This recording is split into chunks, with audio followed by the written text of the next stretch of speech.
Oh, there it is. All right, welcome to another episode of the Bleghs and the Brees. On today's episode, we have Mike from Convictions. What up? It's super casual, so it's fine. Yeah. First off, In the Brees, whatever. yeah, Josiah, you wrecked our name. You know what? The Bleghs and the Brees. Shut your mouth. We're gonna get it one day. I love you, Josiah. I love you. It's fine. So, Is this going to be like on YouTube or like a video? YouTube, Just Spotify, pretty much any streaming service that we can Yeah. find. Cool. Yeah. Sorry, I couldn't get a cooler background. John Fleischmann, right? From Oh yeah. I'm Yeah. at his apartment. We're working on some video stuff together, and Nice. just ran out and got some wings. So sorry I was late to the call. Oh, you're fine. Don't worry about it. Don't worry about it. I mean, half the time we're screwing around anyway, so we don't normally get started until this time. So it's totally fine. Don't worry about it. Cool. Yeah. So, all right. What you want I to talk about? I don't know. I gotta say real quick though, I got this bad boy in. Oh, I wow. couldn't be more excited about it. Original classic? pressing. Yes, original pressing of A Sense of Purpose by In Flames. Super, super excited about it. That's like my grail, aside from the test press of I Will Become. So Hey. those two aren't going anywhere. I promise you that. Those aren't. Way Those to aren't. plug your own collection. It's on eBay right now. I'd be shocked. It's like awesome. I've seen that happen. That's the worst. Yeah, people will like have us sign certain things, and now anytime I sign something, like your vinyl's probably like that, I'll personalize it. I'll be like, oh, like what's your name? You know, and then and then I'll write like to whoever or thanks, Yeah. whoever, because people will sell stuff and it's like kind of a bummer, or it's impersonal. Like some guy made these custom. It was either a custom symbol or it was a custom conviction symbol, and we all signed it, and I was so excited. I was like, "This is the coolest thing!" Yeah, this is And then sweet. Yeah. And then it was on eBay like a day later. I was like, "Dang, man!" That's absolutely. Don't do that. Don't do That's that. terrible. No. Well, I mean, like honestly, like if I ever actually did that, somebody needs to check with me to make sure everything's okay. Yeah. If you're ever hurting for $5, there you go. Yeah, exactly. Just put it up. Get your $5. So I guess going off of that, does that make you more hesitant to actually sign stuff? No. Or are you always just like, whatever, I'll do it? No, yeah. I mean, like, we're not that big to be like caring about that. Like, that's an ego thing. Two, like, I'm happy to sign whatever. And if somebody really wants to sell it, like, go for it. Like, it's not hurting us. But no, I don't care. That's just like a joke. I mean, at the end of the day, though, I'd be like, man, I took time for this. No, yeah, I guess the thing about the symbol thing is like we were led to believe that like it was for his personal like collection, and he was excited. Yeah, exactly. But he may not have even liked our band. It was just like him trying to turn a quick profit, so it was weird. But other than that, no, I don't care. I see like our vinyls online and stuff, and it's not like. Although there was a CD that was like to Rebecca or something like that, and I was like, you're gonna sell that? Like it's. If someone doesn't mind having someone else's name, like it's not like you're gonna have your friends over and be like, check this out.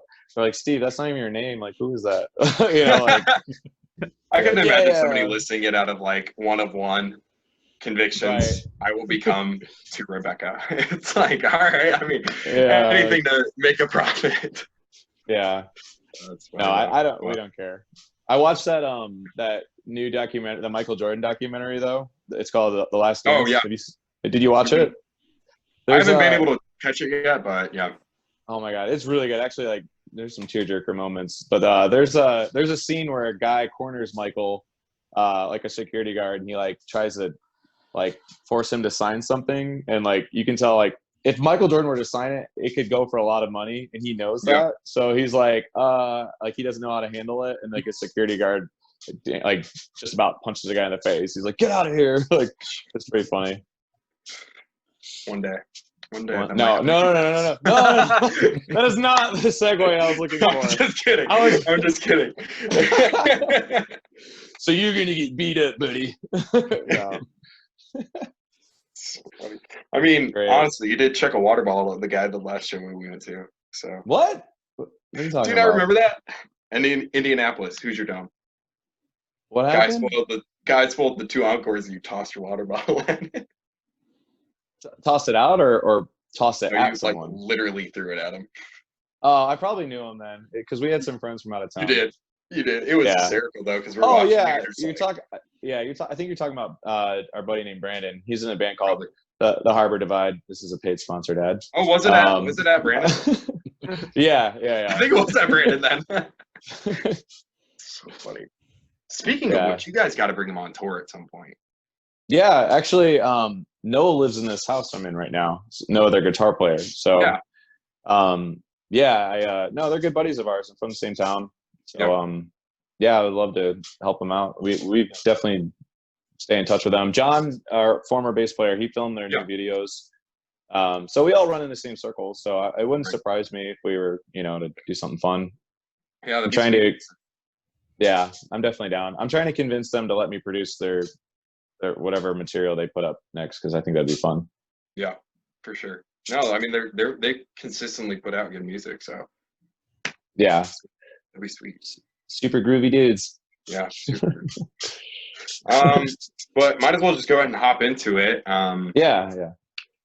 Band starts out with "I Am Nothing," which, for people who might not know, you weren't the worst album. Worst the worst one. No, that one's really good. I'm not on it, so it's obviously not as good. I'm just kidding. That people that don't know that are probably listening are like, wow, this dude is a jerk. No. Totally joking. That record was released and Dan had parted ways, so he really didn't get to tour that album. And I stepped in, and a lot of people think that we're the same person because we have similar tones. Yeah. Sorry, I cut you off. I just wanted to get a good joke in. No, you're fine. Honestly, that's true though, because I listened to it not too long ago, and you have very similar low screams. Yeah, Dan, their singer. Him and I have a lot of history actually competing.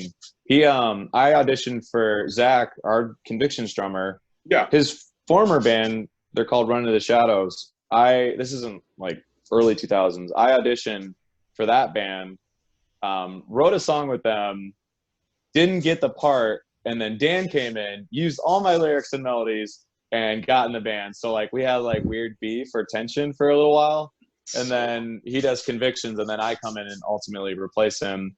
And it's just this funny, we would joke around a lot. We had serious beef, and we're the nicest dudes. We get along really well. He's a nice guy. Yeah. That's super cool. That's super cool. It's a solid album, and you do justice to the songs that you play live from that album too. So I wish I could sing like him. He is a really good singer. Yeah. His cleans are amazing. Was he doing both cleans and? Yeah. Honestly, did not know that. That's wild. Yeah, he's very good. Yeah, he sings on "I Will Become" too. Is he the part? Is he on the last track of the album? Yeah, that's Dan. So that was kind of our way of making amends. If anyone actually, this is 5 people that may have thought this, but it was just kind of our way of making amends, you're hey, we'd love to have you on, and this would be really cool, and it may be closure if there is any that you need. And it's really sentimental because his voice cracks, and it's almost it sounds like he's maybe about to cry. And to me, it makes me really emotional because obviously I had no part of him, leaving Convictions. So there is a weird not guilt, but it's man, I really I looked up to this guy. He's really good, and he's not in the band, and I'm fulfilling this role. And then he comes in on this song, and it's there may be some sentimental value, or departing, closure that he needed. and it makes me really sad. So it's really special for us. Yeah, it's a beautiful moment in the album. It took me, I didn't know that he was on it because I listened to it and I'm like, it's definitely not John. And it's not you because you didn't start doing some singing until Hope for the Broken. Yeah. And what's funny about Hope for the Broken, not to like jump all the way to the future, but Hope for the Broken has Justin McGow, who's our former guitar player. He's now in a band called Reverie, and he surprised us in the studio while we were recording Hope for the Broken. It was just like this random moment, like Josh was like, I got a surprise for you. And then Justin walks in and we all lose our minds. That's awesome. And like, we were up one night and I was like, dude, we got to get Justin to like play like a riff or a chug or something. Like he needs to be in this record. And then we ended up recording a whole bit with him, and he has his own song, and it's ironically named after his band that he's in, Reverie, which is by definition like a beautiful, sad song or something like this. Yeah. So, and that's what it sounds like. So it's that whole experience was so special because watching him play guitar, like as he's gotten so much better now, it's almost like hearing what Convictions should have sounded like had he stayed in the band. So he was playing these riffs and I was like, this sounds like Convictions. This is so strange. And I'm like, oh yeah, well he was in Convictions. So this like he understands the DNA of the band. And so it was almost like playing a song that we would never get to have, and he played it for us, and you know, and the rest is what it is. And so it's like we take old members and bring them into new material sometimes. Like that's kind of like a little Easter egg thing we like to do. That's really cool. That's really sweet. It's awesome. Yeah, so not a lot of bands get to have that. No, not at all, especially with how sometimes people leave and it ends on a bad note or whatever. So it can take a while for bands to actually reconcile that. But that's super awesome that you guys are actually able to do that. That's cool. Definitely. Yeah. So I guess moving into the stuff that you are on, was Unworthy EP the first? Hang on. Well, if you have, I can try and answer I Am Nothing questions. I can only answer so much, but no, it's not really a question. I just wanted to make a little statement on that album. I love the way the guitar sounds on that. Really raw. It's really raw and it's clear too. Mm-hmm. I don't really know how to explain it, but that was the one thing I took away from that album that I really loved. Yeah, I have like a love-hate feeling with it. It's recorded by Josh Schroeder, who's amazing. Like this dude does great work. And I wasn't I'm not back then when they put that record out. This is when music and metalcore was really, really polished and digital sounding, really tight. You know, it had that like, this isn't taking cheap shots. Like I like that sound of music, but like kind of like what you'd hear like Rise Records core. You know, like that was kind of a thing. You know. So I think it sounded like still a thing. It can be, and some of my favorite records sound like that. So like I'm not taking a cheap shot, but like that was when that sound was big, and they put out that, which was super raw, and I was like, what the heck, man? Like this is weird, but that's exactly what they're going for. They wanted a really raw, emotional thing, and it took a while to grow on me, I'll be honest. But like when you're talking about guitar work, the song I Am Nothing really turned me on to that, because it's like that like it's this really like cool raw build. And that song was the first song I sang with Convictions like to audition, and I remember practicing that in my car, and I was like, man, this is gonna be good. Like I'm really excited to put my fingerprint on it, but also like find myself in it. Right. Yeah. And one last thing from me. Yeah. Any chance for a re-recording? Yeah.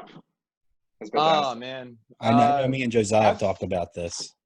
Yeah, I've thought about it, or re-recording maybe material from Unworthy. It's interesting. I don't know. One, it's not me, or like it's almost a whole new band. The only surviving members is Josh and Zach, drummer, guitar player. But those are also the cornerstone members of the band. Josh is, I would say, like executive writer. Like it's kind of a lot of what we do is his vision. He Man, like I don't know. Like, would we bring back old members? Would I sing on it? I'd probably have to ask them if that's cool. I'm sure it would be fine. And then taking, like, do we want to make it sound the same, or do we want to modernize the recordings? And I don't even know. Like, it's like awkward because you don't want to step on other people's work. Yeah. Right. It would be one thing if I went and re-recorded songs from Unworthy, because it's my, those are my songs. But then again, it's like, do we go to the same producer? Do we go to different? Would that upset that producer? Like, there's a lot of gray area that, you don't, with stuff like that, like, that's their art, and you don't want to tarnish that, So I don't know. It would be cool, or at least one song like "The Art of Breathing." That would be really cool to go back and re-record. Yeah, that was, But then again, who do we record it with? Like, there's so many questions. Yeah, exactly. There's a lot of behind-the-scenes details that I think fans don't really realize that goes into it. Right? Or do we reimagine it? Do we add a different part to make it fun? I don't know. I remember one of my main influences is a band called It Dies Today. And the record in particular is the Cative Choir. They re-recorded that album, and it was cool. It sounded more enhanced, but I liked the nuances, like the weird, idiosyncrasies of the first record. Like, even the stuff that maybe wasn't meant to sound good, like maybe a pick slide that wasn't necessarily supposed to be there, or a breath before a lyric, or whatever. Like, I liked that. So, like, when I listened to new stuff, I missed it. I was like, man, like, it's not the same, So I it's complicated. I don't know. It'd be cool to hear with your current lineup, though, with Daniel doing singing and also some screaming, then you taking the lead on it. That'd be super, super sweet to hear. Yeah, personally though, I would definitely like to ask permission before I do it, though. I feel like that at least is the right thing to do, and not expect an okay. Yeah, right. That makes sense. Makes complete sense. Are you picking up like squeaking? Can you hear this? I'm sitting on a stool and it's so squeaky. No, the only thing I've heard is a puppy bark. That was my fault. That was my dog. Well, then then nothing. Okay, good. It's bothering me. I'm like, it's gonna be so annoying. All right, so I guess we can go on and move on to Unworthy EP. Yeah. What do you want to know? I just want to say this came out and smacked me right in the face. Yeah. It was that good. That's awesome. I would honestly, I've listened to your guys' like discography so many times that like I always find myself going back to the Unworthy EP, because it's really, honestly, I think it's one of your guys' most solid releases. At the same time, I would never say that you guys put out anything like a bad album or anything like that. Bro, it's your it's your take. I don't care. Like, if you like another record more than the other, like, it doesn't bother me. Like, that's cool. I just think like you guys did so many different things on Unworthy EP. Like, Heart of Fire is just a completely different song in general. And then The Drifter as well has such a different style to it. Like, I don't know. There's just something about that EP where it was like, it's crazy to see how you guys went from I Am Nothing, and then obviously vocal shift. Big change, yeah. It came out with, honestly, a beast of an EP. Thank you. I think, well, as I was talking, like with I Am Nothing, having it be that raw sound, I think a lot of that change in style and sound was probably me saying, like, I don't want it to be raw. I want it to be, so maybe like sonically is different that you're talking about. Yeah. But, and it is a different producer. But the reason why all those songs sound different is because we recorded them all during different sessions. We self-financed that record, so, or EP. We would go down to Capitol House, which is where we would record I Will Become Hope for the Broken. We went and we would do like a weekend trip. Like, we would go down there for 2 days, record one song, and then we wouldn't come back for like 3, 4, 5 months. It took about a year just to make that EP because we would spread it out so much. So in that time, we would have so much time to work on those songs and, you know, revise them, so forth. So, yeah, and a lot of it was written to be like singles. Like we wanted to get signed real bad, so we were like, okay, this will be a single. So will this. So will this. Like, so they all have like similar structure and like hunger to the sound, I guess. Like Earthborn, one of my favorite songs. I feel like it's such an underdog. That and The Drifter. Yeah, like it was just like really hungry sounding, angry, like come on, you know, desperate almost. Yeah. Which one? Go ahead. I was gonna just ask, which one's like your personal favorite off of that EP? The Art of Breathing is pretty special for me. That was the first song I actually lyrically had written for Convictions. I spent a full day in a library writing it. It's so hard for me to sit still. Like usually now, like when I write, I'll like get like a bar or maybe like a sentence, and then I'll come back like a week later and then just jot to it. Like I cannot sit still to save my life. Yeah. But I was like, I'm not going to leave here. I have the day off. I'm going to spend this whole day on this song. I had like books all around me, I remember, and I would write for a little bit and my ADD would drive me nuts. So I'd go like walk around the block and then I'd come back to the library and start writing. Trying to find like cool words. And one thing about that song too is a lot of it is me writing about the departure of Dan and the introduction of me, and how so there's like subtle like hints of what's going on in reality. Like, okay, I'm stepping into the band.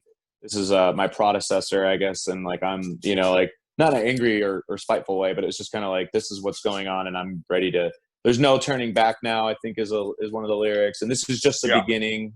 That's the tagline. So that was literally like me. This is just the beginning of our next step, and you know, in direction, and walk with faith.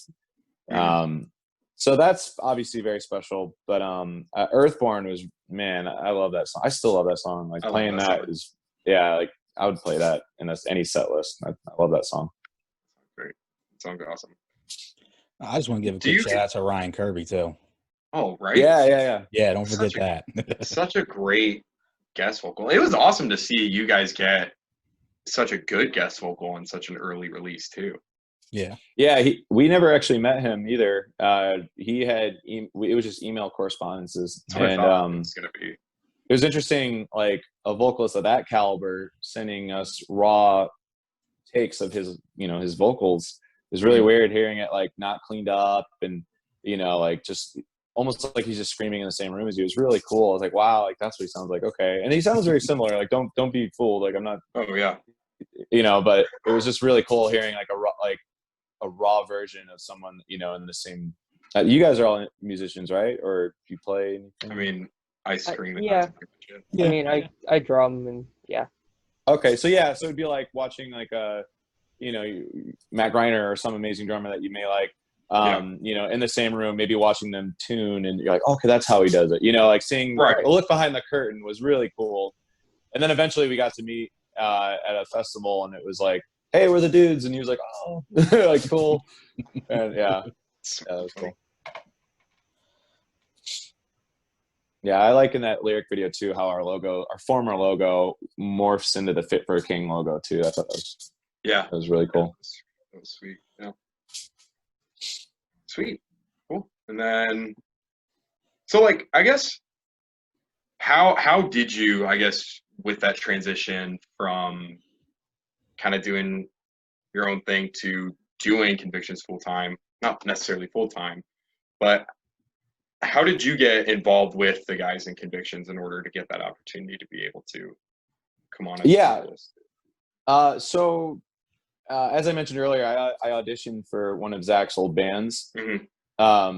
So we had already known each other through the scene. I had a couple other like local bands that I was growing up in. I've been screaming since 2005. So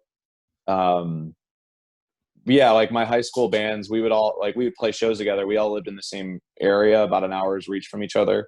So every now and then we'd hop on the same shows, and Zach and our bands would sometimes play together. So we knew each other. Yeah. We knew each other from that, and then eventually I tried out for his band. And then Zach, same story. He knew Josh from Josh's old band, so we all like were in the same scene. And then my last band, For Convictions, Arson Our Savior is the name. We had put out a music video from a festival, and Josh actually caught wind of it. And you know, he liked the tone, and he had no idea that Dan and I had all this history together. We had similar styles. We come from the same, we're drinking the same water, you know, like we're cut from the same cloth almost. So he just kind of found me, and Zach had approached me and asked me about either continuing Convictions or possibly starting another band with a different name, but it would basically be the Convictions, you know, just under a different name, basically. Rebrand, basically. And I was like, no, keep Convictions. Like, I like that name. It was funny too. I used to work at Journey's Shoes in the mall, and one of the founding members of Convictions, but he never actually made an appearance on record. One of the founding members had come into the store, and he's in the band Settle the Sky. I don't know if you're familiar with them. So Dan used to be in Settle the Sky, well, still is now actually. We would play shows together, so we knew each other. This guy comes in, and we start, you know, catching up, talking about music, and then he's like, yo, like, I'm starting this new band. We're gonna be like straight up about our faith, like no filter, raw, like hardcore. We're gonna call it Convictions. And I was like, whoa, like that's a cool name. And that word Convictions like stuck with me, and I ended up using Convictions and the word Convictions in my old band's lyrics strictly because I heard him say that name. So it was already in my mind. It's just really crazy. So having them come back and be like, yeah, like we're thinking about keeping Convictions, and maybe having you jump on or starting another band. I was like, keep Convictions. Like, I already like that name. Yeah, that's awesome. That's super sweet. Because weren't you in like high school and stuff like that whenever you first started doing? Yeah, I was a freshman in high school. I was like 15 years old. Wow, a little guy. Yeah. Now look at you. Still a little guy. Still a little guy. That's funny. So yeah, if anybody doesn't have anything else to say about Unworthy, I mean, you know where I'm sitting with a lot of this discography because I went through in one take. So wow. Both did. It bled together. So that's where I'm having the issue of like, okay, this is where this one ended and this one started. This is where we're at now. Yeah. So I mean, I enjoyed everything, I think, for the most part. Yeah. One or two things, but you know. No, I be honest, yeah. Yeah, before this, we me and Bryce didn't know of Convictions yet, so we thank Josiah for bringing that into our lives. Cool. I think I had a couple CDs someone gave me as a gift or something. Yeah. And I think I still have them somewhere, but it's weird, like thinking like, oh wait, I've had these CDs for years now, and this is actually what they are. So. Yeah, we've been around for a little while. I Am Nothing came out, I think, 2013. Yeah. So it's been a little while, and I see you're rocking an Ice Nine Kills shirt. We're friends with them. We've toured with them. So I know like we run with a lot of the same circles. Right. So you know, it wouldn't surprise me if maybe somebody mentioned it, like, in and out one year kind of scenario. I mean, I think I've heard of them, but like I get thrown so many bands at once. Yeah. Like, okay, what am I supposed to do with all these bands? Yeah. That's the best way though, like having music solicited by a friend. Like I won't check out a band like randomly unless somebody tells me to, like 90% of the time. Yeah, that's the way it's been with us. Especially with Bryce recommending stuff to me and Josiah as well. Right. Yep. That's how that's what we want. So yeah. Hollowed Spirit, Violent Divide. Yeah, anniversary. It's coming up. Is it really? Yeah. We're gonna do a. When is this coming out, by the way? It'll probably come out Sunday. maybe Monday or Tuesday. I got to do a little bit of post work on this. Okay, if you can, they say it's the 24th. I can save it and drop it whenever you're ready. That is true. Okay, I was gonna say I can start telling you about some stuff that's coming up if it's coming out at a certain time. Yeah. When do you need? You let me know what day it needs to come out, and it'll drop. After August 7th, would be good.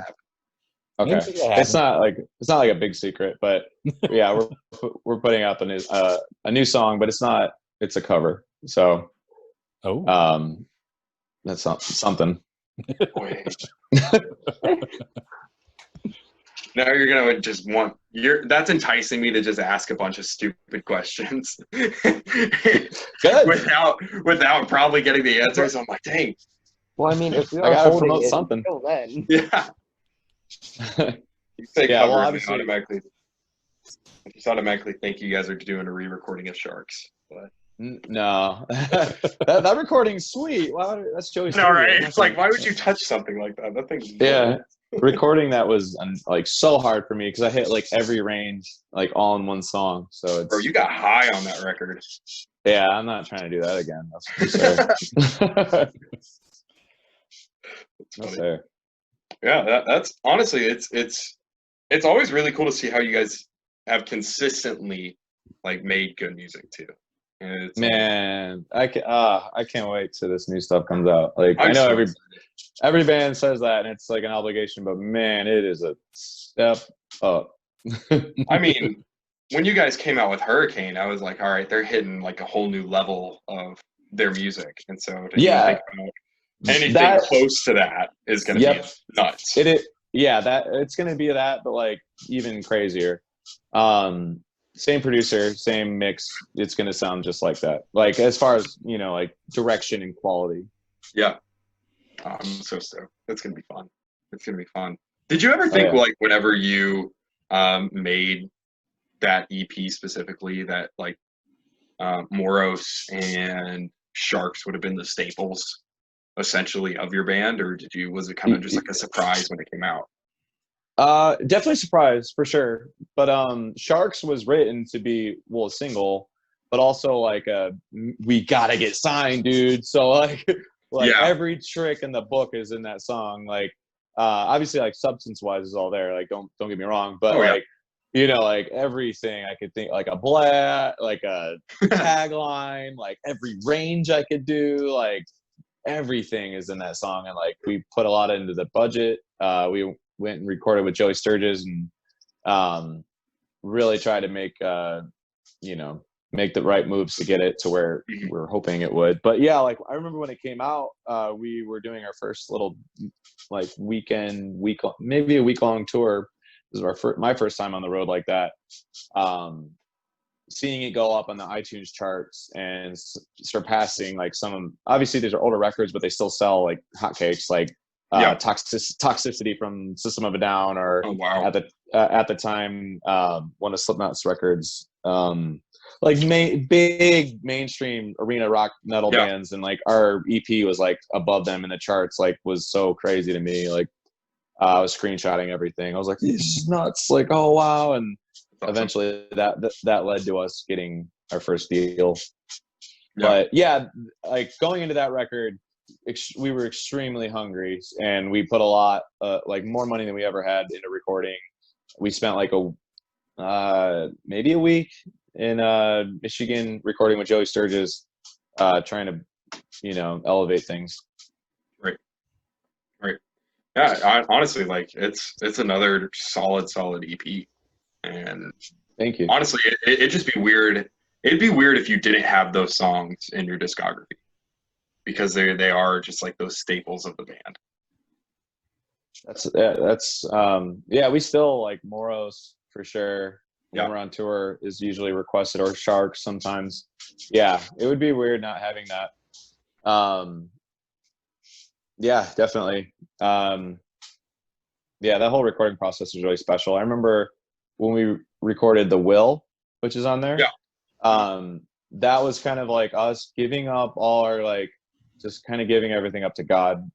Just really like, like we can want this so much, we can hope for it, and spend money and break our backs making this, but the substance comes first, you know, like we really need to stick to our guns on our faith and what we believe. And even if it impacts one person, that's enough. And it is. And, it was just kind of like finding our way. Like it's us being as hungry as we can be for success and, you know, reaching, you know, our personal goals, but also us departing from that and giving up to God. It's all like in that EP. So very special to me. Yeah, for sure. For sure. Yeah. I mean, like, obviously you've seen from shows, people just going nuts when some of those songs come on. I remember at the hometown show at Frankie's. Yeah. The entire time this kid was shouting, "Play Sharks!" It was like the first song it's over, "Play Sharks! Play Sharks!" And then afterwards you're like, "Come here." And he like thought he was in trouble. You're like, "No, you're fine." And then he said Sharks and you guys went immediately into it. So it's wild to see how like even years afterwards people are still going nuts for these songs. And even with a song like Doubtful too. That's a jumper. Yeah. And you get the crowd jumping. Yeah, because you guys played that on your tour with. Yeah, exactly. Everyone gets hyped when that one comes out because you guys played that with your tour with Hollowfront. And we did a song from every album. Every album, EP. Yeah. Everything is on that. We did. Yeah, that was really fun. We did a song from every record. Yeah, and people went nuts when that song came on. It was it's a fun live song too. Yeah, a lot of times a lot of people don't know about that song, so it's like their first time hearing it, but because it's such a crowd engaging song, like usually it's, you know, it's a lot of fun. Yeah. And seeing people like get turned on to it. Yeah. Yeah. It's sweet. Yeah, it's an awesome song. John, do you have any thoughts on the EP? Just shout out Joey Sturgis.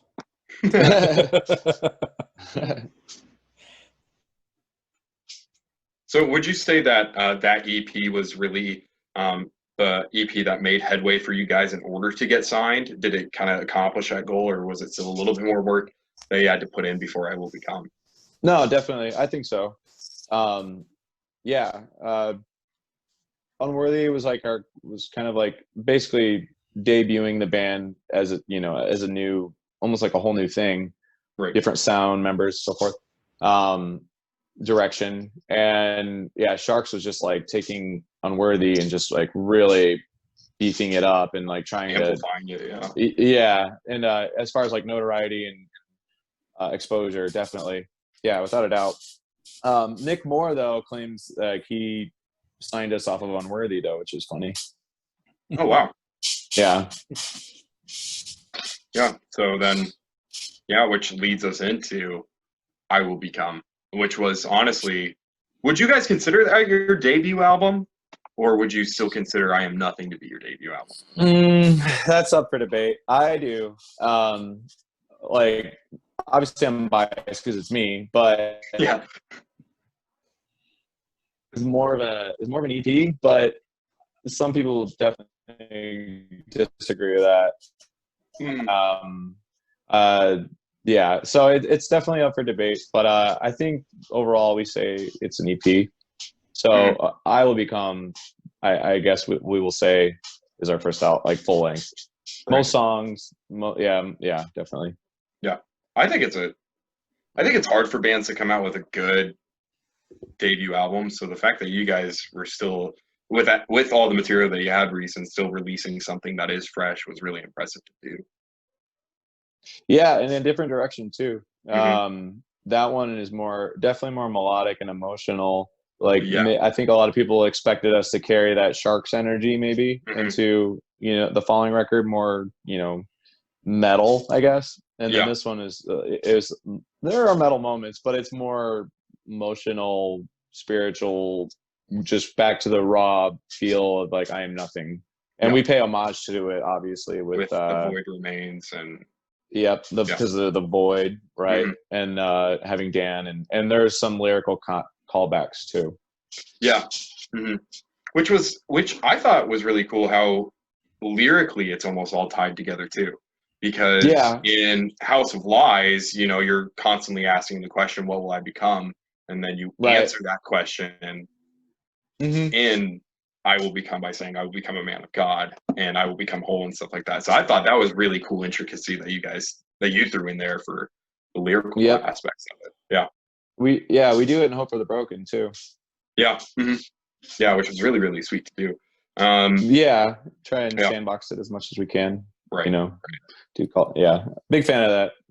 Right. Yeah, exactly. It's super fun. It's awesome to listen to. But we do it on the new material too, which I can't really talk too much about. But there's some Easter eggs in there for sure. I'm excited.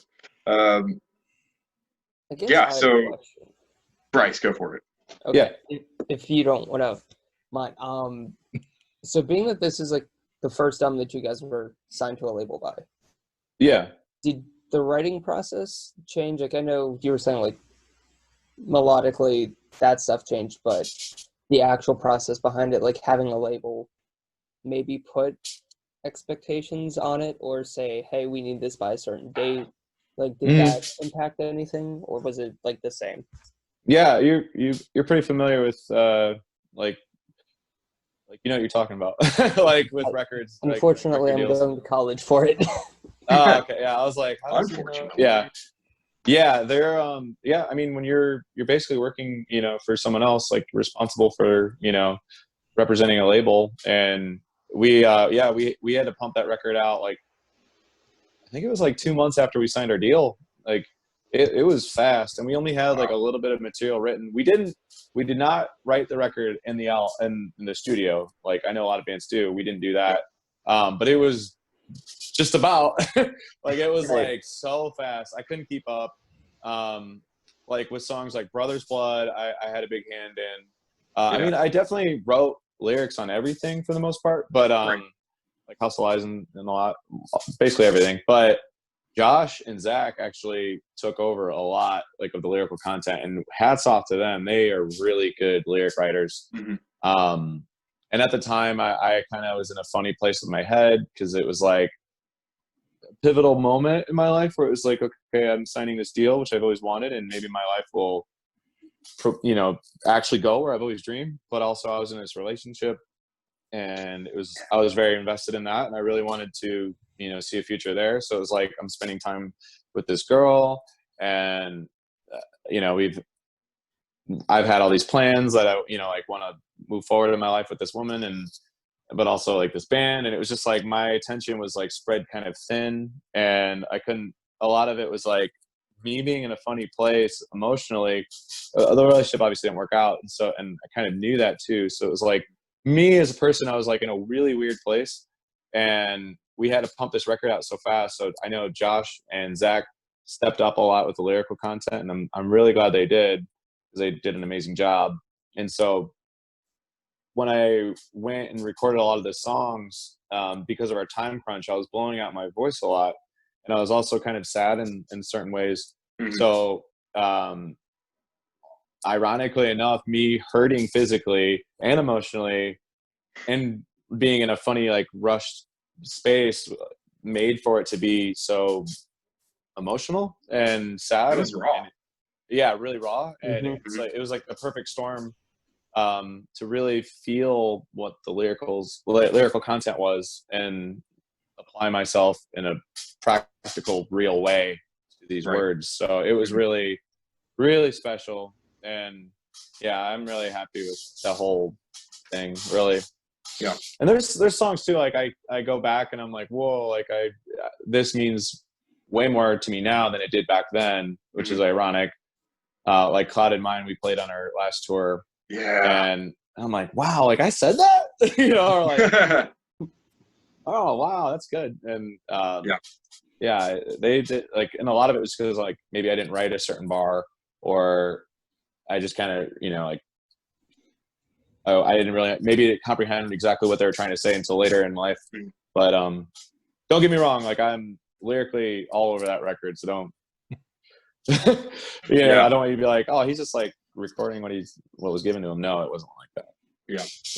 I was gonna say, because you can definitely hear like the emotional aspects of it, especially in Cloud in Mind and I Will Become, towards the end of I Will Become specifically, because I think it sounded like whenever you got done recording that final line, it sounded like you were almost in tears.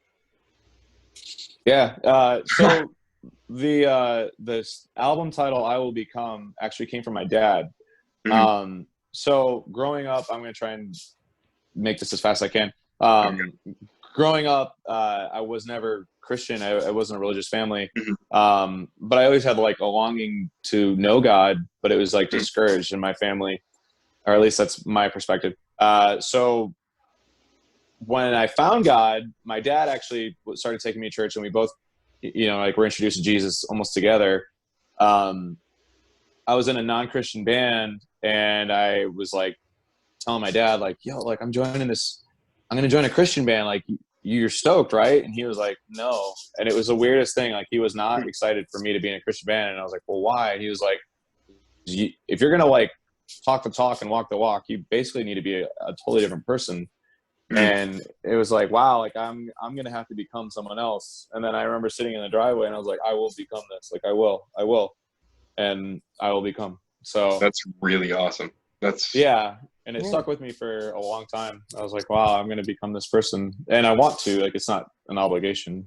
Right. And a lot of sentimental things like that carry into the record. Like, just like, Yeah. And they should. I think people should write about content that matters to them. Oh yeah, absolutely. It was because you can definitely see like that content written throughout, especially with like Brothers Blood, Dark Roots, Charlatan, obviously, pretty much the entire album, frankly. Yeah, like Brothers Blood for sure. That's one of my most important songs about my little brother. Yeah. So, yeah, definitely. Yeah. What was it like having Rory on that guest spot? Same situation. Yeah. Like, he records it somewhere else, and then we get it. But no, Rory's super cool. We actually met really early on, like when we started playing, out and about. Dayseeker was on tour with Silent Planet, and at that time there really wasn't a lot of like ambient metalcore bands. So like seeing Dayseeker and Silent Planet, both bands that have a very similar DNA to Convictions. Yeah, it was like, wow, like we're totally on the same wave, and like we don't even like, I didn't even know you exist. I remember talking to Rory, and I was like, your band is like my band, and my band is like your band, and like he was like, he's from California, so he was like, cool dude, like totally like chill. And I was just like, so we already knew him, and we ended up really loving their band, and they recorded their record at the same studio, Capitol House, here in Columbus, Ohio. So we kind of knew of each other through that, and I think it got pitched to us maybe from our producer, but yeah, he was definitely in the bag of names, and he did a phenomenal job. Yeah. We were definitely like, it was a little controversial because he says damn, and we're like, oh, like, what are people gonna be weirded out by that? Edgy Christians. Yeah. We're like, well, we don't really care about that all the way like that. And also, like, it's his perspective, it's his part, not ours. Yeah. So you have to respect that. Mm-hmm. Yeah, which I was actually going to bring up, because he's always, from my understanding, he's always had that struggle of faith. So to bring that type of lyrical aspect to it was really, really interesting. Yeah, I don't know if you know, but the lyrics that we use, it's an argument back and forth. Yep. Where I'm like defending faith, and he's going against it. We're using his old lyrics from his last record when he was a Christian, and like using his old words against him in a way, so where it's like, well, you said this, and he's like, yeah, but this. And I'm like, you also said this, and he's like, right, but this. So it's like it's like an argument, and kind of showing both sides of his character. Obviously, like, he's a stand-up guy, and he but people change, and it was really that it was definitely a cool creative process, and it was really great that he allowed us to use his old lyrics. And it wasn't like, that is really cool. Yeah, really big of him and cool. Mm-hmm. Yeah, for sure. So I think Serotonin is a great, awesome instrumental track to kind of split everything up.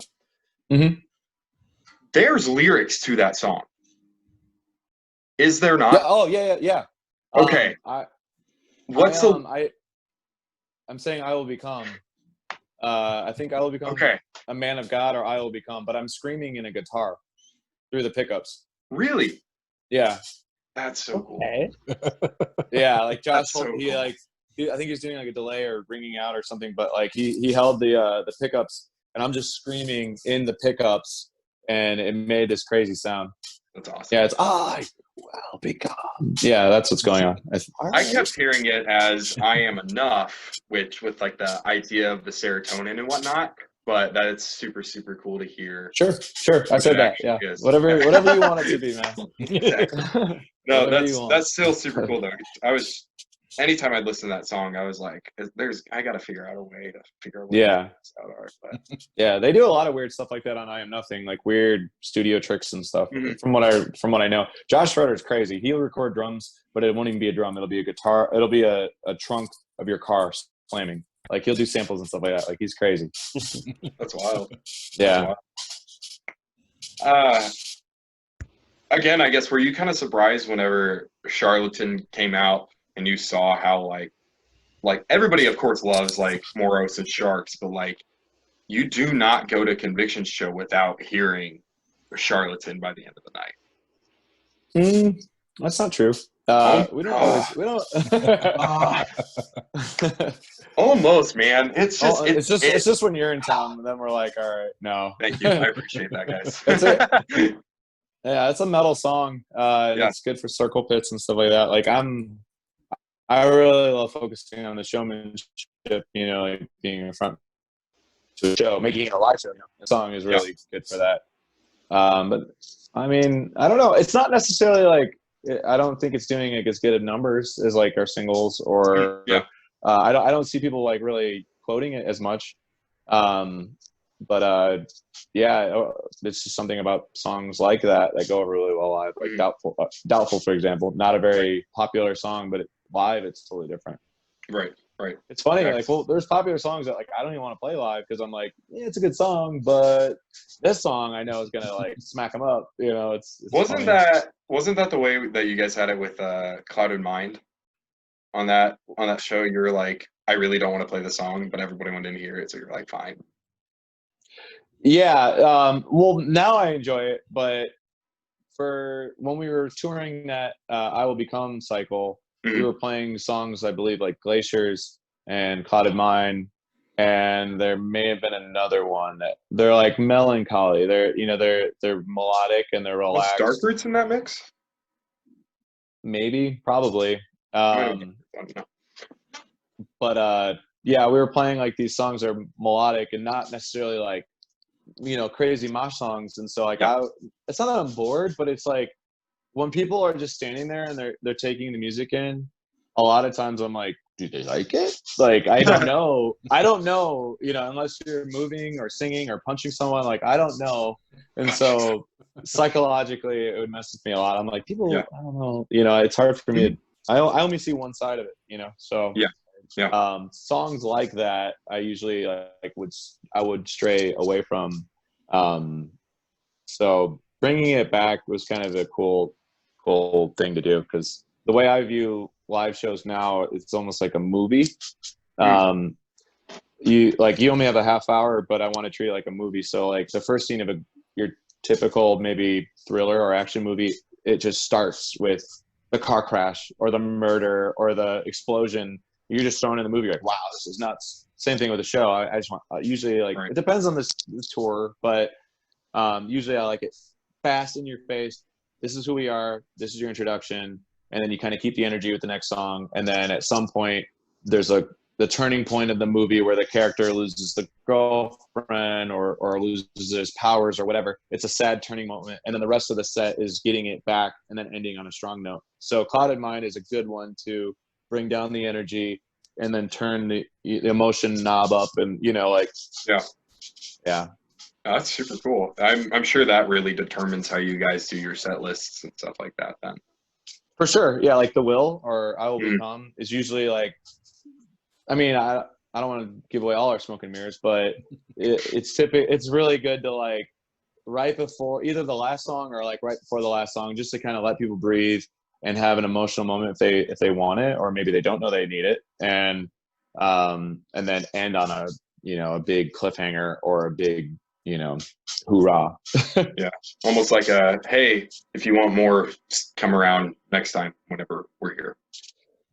Yeah, I Will Become is cool to end on, because for a while we were doing improv instrumentals and like almost like a worship like vibe service kind of That's thing. awesome. That's And so it would cool. it would just trail and trail and trail, and it was really cool, like kind of conducting it with Zach, like keep it going, like, and it was just like, Yeah, that's awesome. it's just I love everything about performing is awesome.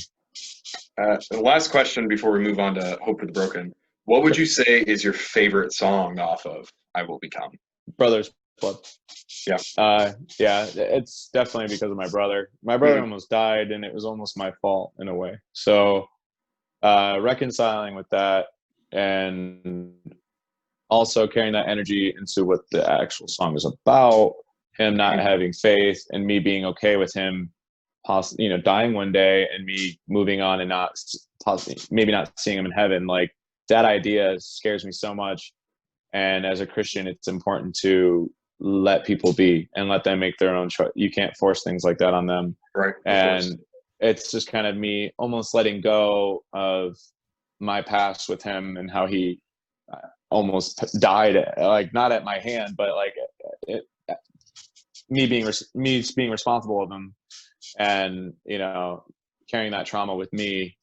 It's therapeutic, and it's also, like, I think really important to show other Christians how to have the right mindset with approaching people with faith. Right, so that's definitely the most important to me. Yeah. But there's so much to that record that, like, I hold dear. Oh, of course. Yeah. So, any of you guys have anything else to say about I Will Become before we move on? No, I think you covered a lot of it. Yeah, you covered a lot of it. Sorry, I apologize. Does that mean that's your favorite album then? Honestly, that's your favorite. I already know. Wait, you do? Yeah. I couldn't tell you knew. No, that's hands down my favorite album. I have that literally sitting in my truck, just constantly spinning, unless I feel like listening to something else, and I'll put it on my phone. And when I want to go back to that album, I'll just press the power button, listen, pick up where I left off. Yeah. Hey, Josiah. Yes. Did you ever rip me that CD? Man, shut your mouth. So we have this. Just so Mike's not like this is. Yeah, he has no idea. I have the First I Sign Kills album, Last Chance to Make Amends, and John here has been asking me constantly, "Hey, are you gonna rip me that CD?" I'm like, "Yeah, dude, of course I'm gonna do it." And I seriously, he's been asking me for I think like the past 2 months, and I still haven't done it yet. I think it's been like 3 months, but Shut up. Let's keep it at 2. It was in March when I asked. Was it really? Is it like a physical thing, or is it not online? Yeah, it's like a physical. It's a physical copy. Oh, you're giving him the actual, like, real pressing of it, or you're burning him a CD? MP3, burning it essentially. Yeah. Oh, I just listen on Spotify. Well, I Yeah, John. I told you why. The quality of it isn't that great. It sounds like it was ripped off of like 04 Yahoo Music Radio. Bro, it was definitely LimeWire. Let's be real. It was definitely LimeWire. Sounded bad. LimeWire. Showing your age. Yeah. Now, you gotta go back to Kazaa. I don't even know about that. That was the same time. Was it like Napster? Napster. Napster went down so LimeWire could stand up. Jeez. All right. Bryce, anyway, Bryce, you have no idea what we're talking about, huh? I mean, I can tell you're younger. to an extent, but I wasn't around for it. Yeah. Well, you know what's funny though? Consider you and your computer lucky, because that thing is a virus like machine. Oh, it is. If you could get the right song too. Yeah. Oh, I know. That's how Soulja Boy got big. I just found out. Really? He would. Yeah, you know. That's right. Mm-hmm. Yeah, he would label it as another single that had just dropped. People would download that song and would just get cranked that Soulja Boy. I mean, that's one way to do it. That's such great marketing, though. Let's be honest with ourselves. I mean, it's you have the backlash. Responsible and it's unhonest, but it's great marketing. And then he grew up to make bootleg video game consoles. Yeah, that is true. That is He did? true. What? You didn't hear about that? No, I He had the honestly. Soldier game. Oh, look it up. It's hilarious. It's It's Oh no. How long? Poor Mike, Soldier Boy. this was like Mike, last did you not year. realize that? Did you not No. realize that me and Bryce are the same age? Really? Yeah. Hey, wait. That's amazing, but I got to show you somebody. John, come here. Is it John? Hey, John! Bro, it's good to see you Who are all again. these people? These are the homies, man. Oh, what up, everyone? I can't hear Hey. you because headphones, Fine. but Here. Yeah. Here, maybe you can answer a question. here, take this one. That's a good. What up? What's up, John? How you doing? Oh, I'm doing pretty good. Living the life, you know. Yeah, What about you guys? not much. Everything's Just- good. Yeah, chilling. just sitting around, just trying to keep busy. Honestly, trying to Yeah. stay cool because it's been hot. Yeah, that's what I'm saying. It's been super hot here. Thankfully, the AC pumps like crazy in my place, so it's been Must be nice. pretty good. That's awesome. And then I've just been like, I don't know. I've been staying weirdly busy actually with like photos and video, and it's been like Mhm. really cool, but everything's always kind of up in the air because you don't know what's going to happen because of like COVID restrictions. I could go on about that, but Yeah. you know, Yeah. Yeah, that's awesome. yeah, man. I guess Yep. we've been talking about convictions and your guys' discography and everything. What would you say, like, from your time in the band was like your favorite moment? Quitting. No. Quitting the band,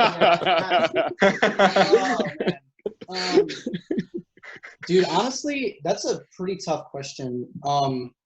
A really, really massive moment for me was, I'll just list two of them just to kind of keep it short and simple. Yeah, yeah. So the first massive moment for me was getting signed. It was like just a dream come true, you know, growing up, you know, listening to your heroes growing up and then thinking like, oh, wow, I can't wait to get to that moment. And, you know, it finally happened. So it was like really, really emotional for me at that point. And then, you know, like someone actually believes in us enough to want to put our music out there onto a higher platform. It was like, Right. it was unreal. And you ended up working for him. Yeah. After I left, Yeah. I started working for the label for the past 2 years. So that was a really cool experience, actually. But then I guess the other one was probably the moment where I knew we were going to be going overseas. Oh, yeah. That was massive yeah. for me. It was like, Japan. yeah, Japan, Russia. Man, it was. Did you guys go over to the Czech at one point? Yeah. Yeah. Yep, that was real crazy. It was just like, you know, you never expect that growing up playing. I mean, dude, we're from Toledo, Ohio. Like, who the heck, you know, is from there? So just like some kids with some dreams wanting to go out and play music for just some people that happen to like us for some reason. You know, just, oh, hey, you're going to go overseas. Like, it's kind of unreal to think about. And so when we got that opportunity presented to us, it was like, it was just another emotional moment. Like, people over, like, across the pond want to hear us play. Like, what is this? Singing John's lyrics and Yeah. That's crazy. How would you guys say that? Like, go for it. I'll add one more too. So prior to me playing music in Convictions, I never sang a day in my life. I never like. What? Yeah. I never sang in a band at all. Like I to write music in other bands prior. Mike and Zach from playing in the music scene in Toledo, and I don't know. You like filled in on a show. Yeah, I filled in for bass for one of the shows because they just picked up with a show with my old band actually, and I remember Zach pulling me aside, and because the chemistry just went so well on stage, and hanging out with all of them, and Zach pulled me aside and was like, "Hey man, I think you'd be a really great fit for the band, but we just really need you to sing, so it's probably not gonna work out." And I was like, "Oh, well, I sing in my car sometimes," and he was like, "Great, let's go to the studio." Yeah, we took him to the studio with no experience, and he just ripped. It was sweet. It was a really surreal thing because I was like when I actually tracked the first time, I was like really, really, really nervous. But then when I heard my voice back, I was like, I can do this. Like, wow, this makes sense. And it just like, I don't know, it was a very like cool experience. I don't know. That's crazy. That's I'm having to like process that now because I listen to like the stuff that you're on. I'm like, oh, he's been going at this for a while. But the fact that you're like, yeah, nah, I just never did it before. Wasn't supposed to happen that way, and he just praise God up. it did. Yeah. Yeah. For real. That's awesome. That's awesome. Thanks, man. Yeah, man. That's awesome. Yeah, man. Now we just hang out and eat chicken wings together. Yeah. Nice. That's awesome. Now I just do full-time music video work and photography and all that jazz, and it's really fun, man. It's just another way for me to be creative, and I'm actually starting to play music with a couple other friends, and just for fun, nothing like serious or anything, just to kind of like dip my toes back in a little bit, and just have fun with it. He's big. I'm back. He's big. I'm big. Nice. That's awesome. What would you say is your, just real quick, what would be your favorite song that you recorded? Oh, man. Dragging me through memory lane right now. Yeah. He likes I Will Become a lot. Honestly. I Will Become was cool. I like that one. My favorite record.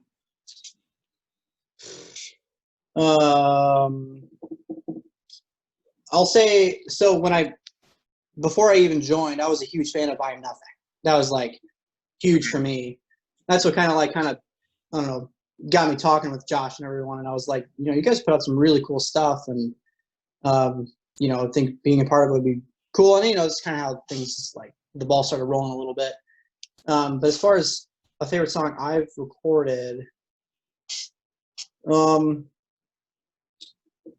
The Art of Breathing, because it's the first one I ever did, hits home. And then I think,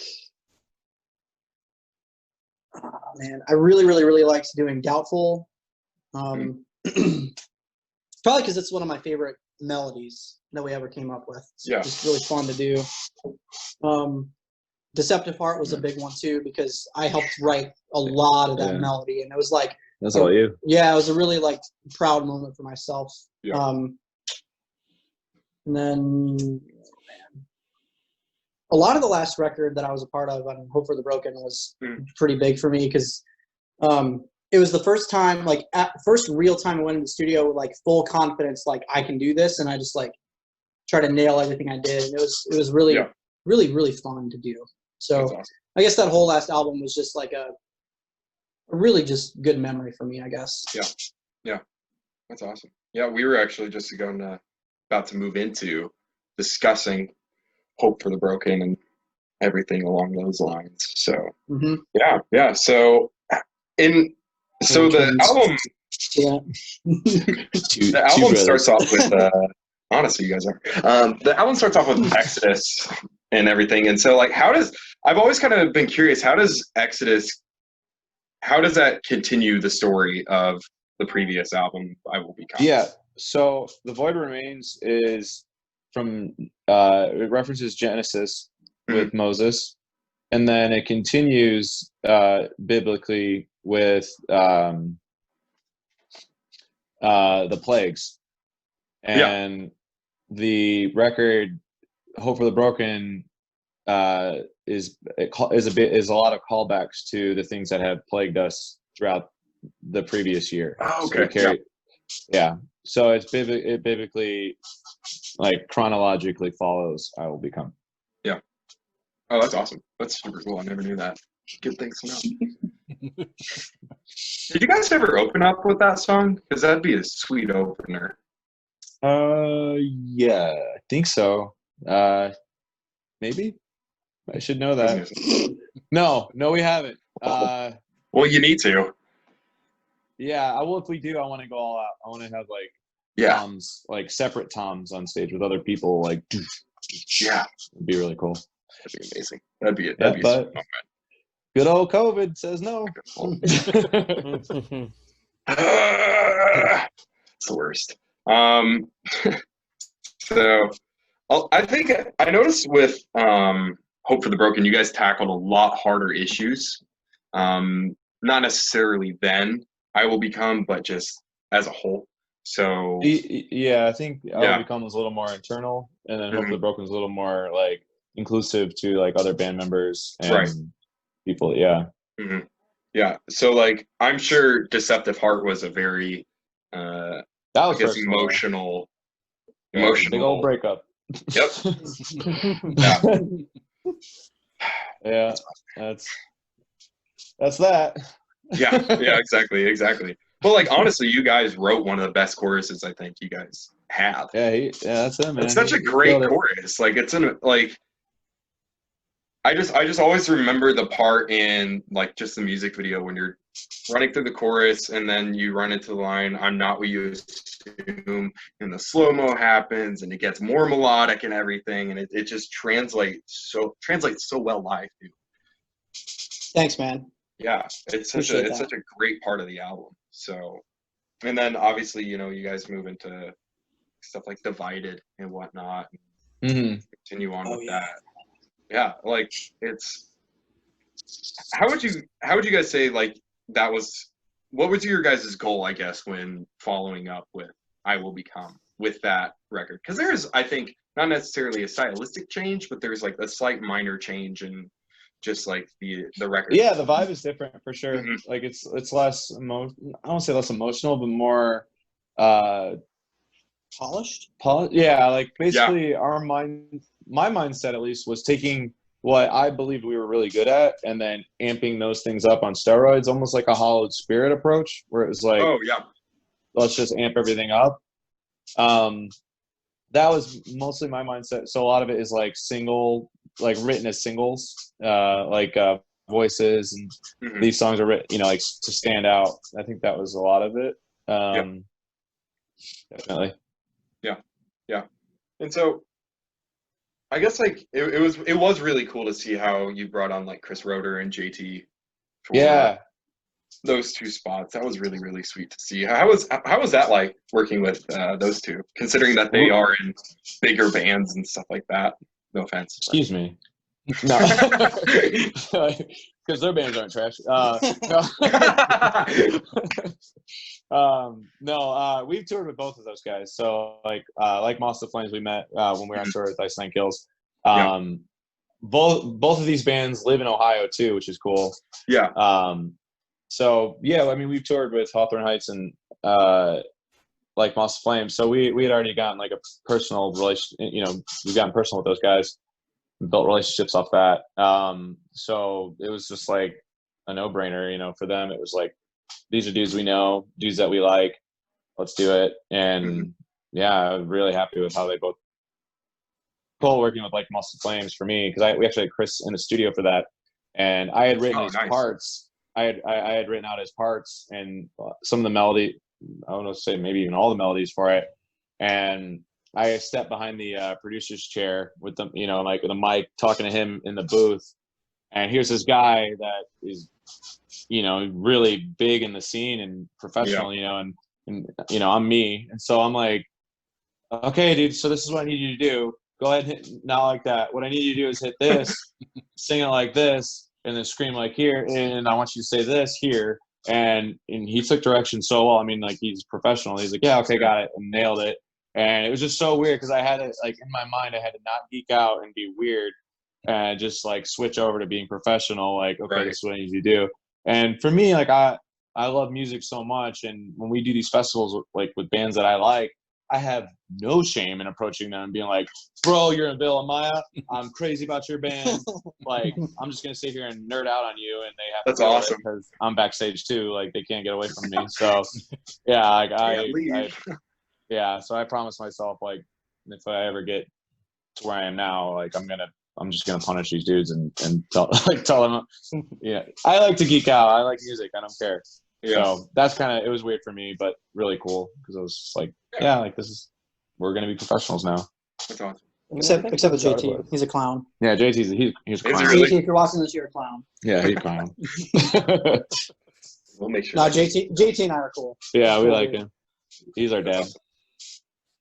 Mentor. He's mentored us quite a bit. Really? Oh yeah. That's really, really sweet. So like, yeah, like it was. Do you think you got kind of the same reception that you were hoping for, that you got with I Will Become, or was there like better reception? Wasn't as good as you were hoping? Yeah, a little touchy. I think people liked I Will Become more than Over the Broken overall. Yeah, but it was. I haven't been in the band for like 2 years, so my opinion don't matter anymore. No. No, it's still does. Yeah. You made it, so. No, there's things about that record that I really like. Some of my favorite songs for sure. As far as impact, I think I Will Become definitely drove it home.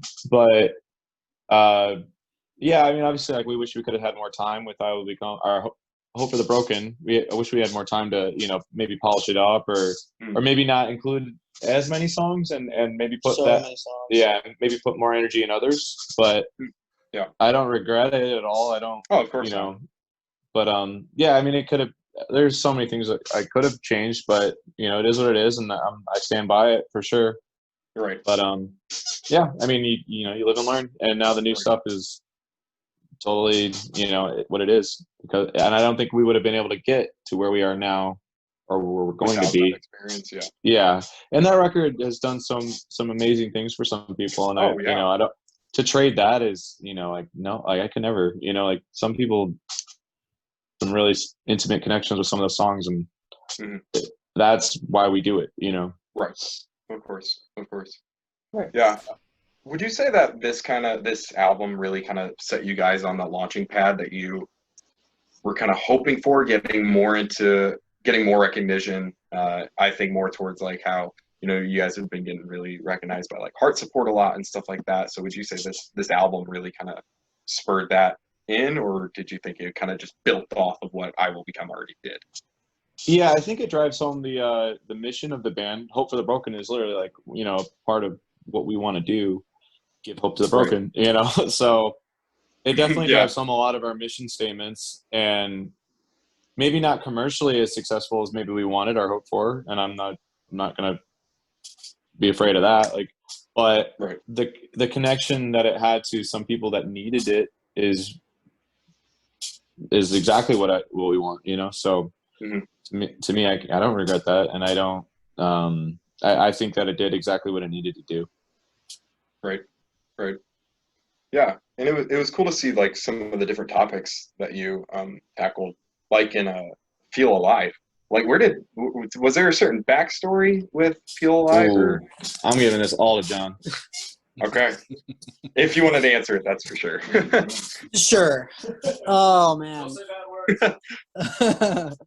Oh man. That's actually like a really, really touchy one actually. Okay. Yeah. So I'm trying to figure out the best way to phrase this. So I had a family member that that overdosed. And it was very unexpected. Passed away while I was on tour. It was like a pretty traumatic experience for me personally. Actually, maybe one of the contributing factors to me wanting to call it quits, because I was like, the road is just too much, and all that jazz. And it still affects me to this day, pretty much. Right. But I remember getting a call on tour that one of my family members passed away, and that's all I knew from all that. Went home, had the funeral, everything. The guys went on without me for like 3 or 4 days. Met up with them in Texas to finish the tour, and then I went home to kind of just kick it, relax and stuff. But ideally, or not ideally, so sorry, my brain is everywhere right now. So about, I don't know, 2 or 3 months after the event happens, I remember coming home from a tour and my parents breaking the bad news to me that it was on tour. No, after everything. It was about 2 or 3 months after he passed and after the funeral and everything that my parents sat me down and said, hey, just so you know, we got the autopsy reports back, and it was an overdose with fentanyl. And it was just like a really, really what? It just threw me through a loop, So that was really, really hard. And I don't know, the grieving process when you're like, accept, you know, it's, I can't remember what it all is. It's like, denial, acceptance, you know, all those things that you feel when you lose somebody. And I was like, when I wrote a lot of the lyrics for Feel Alive, I was really like pissed off at the situation. Like, you know, did it make you feel alive every time you took a line? Yeah. You know, knowing like that you have a wife and, you know, 2 daughters that can, that are at home, like waiting for you to like, you know, take care of them and provide for them. And you are out doing this stupid shit, you know, like pardon my language, but no, you're fine. Don't worry about it. Very, very like, I don't know. It was a really tough thing to deal with. And like I said, it still affects me to this day. Right. And it was just kind of like that one was a hard one to write because I was teeter-tottering on the line of like, I'm really mad at him, but I like still love him, and I still you know, want him to have peace. And, you know, it was just a really, really tough one for sure. Yeah. So would you say like you writing that song and that writing process for you was kind of like a way of you processing it? Maybe in a way it was like that. It was just, honestly, music for me, it's always been about getting my feelings and my like my stance on certain things just like on paper and expressing myself in that way. So maybe it was like a really good outlet for me to do that. But like I said, it still affects me to this day. So it's like hard. It's just a really tough topic for me. Right. Personally. Yeah, for sure. Yeah. Yeah, exactly. Well, thank you. Oh yeah. Being super honest about it, whatnot. Oh yeah. I mean, even though I'm not in Convictions anymore, you know, Convictions has always been this band that is like, is just transparent with all of our listeners, everyone that come in contact with us. Like, I'm not going to fake who I am, and I'm not going to hide about the things that I write about and talk about, even if it is a difficult subject, you know? Yeah. I think it's important for artists to do that, because if you can't be transparent with your audience, then who can you be transparent with? I mean, you're pouring yourself, and you're pouring your heart and soul. And I mean, our voices, every ounce of ourselves are being poured into this music to have this like larger impact on whoever decides to listen to us. And if you, like I said, if you can't be transparent with your audience when you're writing stuff like that, then it almost comes across fake. You know what I mean? Right. Oh yeah, for sure. Yeah.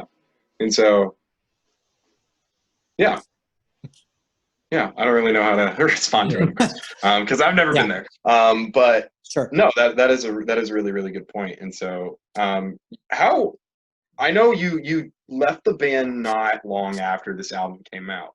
So how was that like process for you whenever like you're seeing the release of the album and stuff like that, and they're going on tour and whatnot? How are you kind of like, not necessarily like reconciling it, but what was your mindset, I should say, whenever you're seeing all that happen, but you're kind of just like chilling, you know? Honestly, so I was going to finish out and do one last tour with them with the Volumes Upon a Burning Body tour. Yeah. That was going to be my last hurrah with them. But so the biggest reason why I took a step back was because of my health concerns. Yeah. I mean, I had a kidney transplant going on 6 years now. And so I just kind of like was waking up in the back of the van every single day thinking like, is today going to be the day I have to be hospitalized? Is today the day I'm going to let my bandmates down? Is today going to be the day when I can never tour again? You know, and it was like I was waking up feeling that all the time. And I was getting behind on like bills. I was letting people down back home.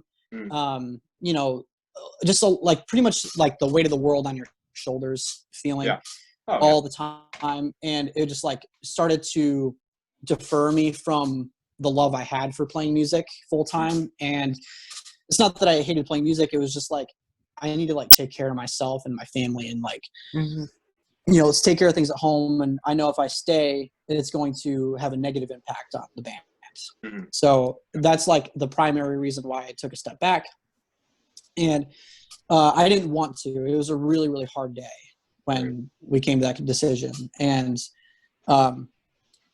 so when I was home before that tour started, I was actually hospitalized. So I had a kidney infection, a bladder infection, and a UTI all at the same time, and a kidney stone. So it was Damn. pretty brutal. Yeah. I was, it was agonizing pain. And I remember Josh calling me up while I was hospitalized, and he was like, hey, how you doing? Checked on me. We talked for a little while, and he was like, so I got to ask you, do you think you're going to be able to do this tour with us? And I was just like, no, I'm sorry, man. I can't do it.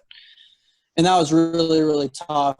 And I felt awful because I know that was like, part of the plan. I'm a man of my word, and I had to go back on it. And that was really, really tough. But, sitting back, watching them do their thing on this killer tour and, to where they are now with these, I don't know, like these goals and stuff that they're setting for themselves. It's just so exciting for me because I know that basically the Conviction's mission statement is still like ongoing and it has never died, even though I had to take a step back. So it's actually really, really awesome for me to see all of this unfold. Even like right after it happened, like sure, it was a little bittersweet, but at the same time, watching them grow into what they are now and still like completely crush it, I was like so happy for them. I was sitting in my hospital bed just like grinning, just like so like just with a huge smile on my face, watching them just do their thing. Yeah, that's awesome. I mean, like I think all fans of your guys' music and whatnot can honestly say that like I Will Become and Hope for the Broken, like having you on it was amazing, and everything that you did to contribute to where Convictions is now, it's like honestly the band wouldn't have been the same without you. So to go for as long as you went is pretty remarkable, pretty amazing to see. Thanks, man. I appreciate that. Yeah, you added a lot to it, so that's for sure. It was really cool seeing you at the Hometown show. This was it. Yeah. Was that 2 Februarys ago, or was that? Yeah, was that on the Volumes tour? No, for the Frankie's show. Frankie's show. Harbor Divide played you. Yeah. When was that? A year ago? Was that a year? Has it been a year already? Maybe over a year. Maybe it was a year ago. I don't know. Man, yeah, that's crazy. I always try to go out and see them when they come into town. They're my boys. So. Yeah, for sure. Yeah, that's awesome. I guess Mike's just sitting here while I talk about him and he's eating his chicken wings. He's like, I deserve this. I need this right now. But what would you say? Like, what was your like favorite part? I guess favorite song to play live. My favorite song to play live? Yeah. Doubtful was always super fun. Yeah. Oh, dude, honestly, I might have to say The Void Remains because just that intro just like crushed, man. It was so fun. So fun. And it was like right before I got all my huffing and puffing out, so I could just go super hard in the very beginning and then just winded the rest of the set. That's fun. That's awesome. I'm sure you guys, whenever you would be playing shows and stuff like that, would at least try and pace yourself. That way you guys are good for like the entire set. But then afterwards you're like, nah, screw it. This is stupid. I'm just gonna go hard. You tell yourself that. Yeah, you tell yourself that. When we do those like hour-long like international shows or whatever, like festivals, like nope, it's all or nothing. That's awesome. Which means a lot for fans, honestly, because that would be pretty boring to watch you guys just stand there. We're just like the most like emotionless screaming Mike will ever do is super indie band like.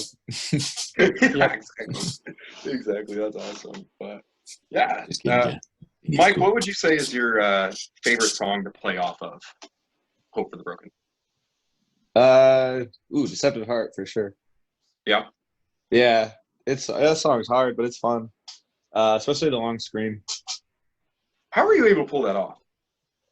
Like, I've always wondered. Well, you gotta scream. He backtracks. Yeah. Shut up. I just go like this, and then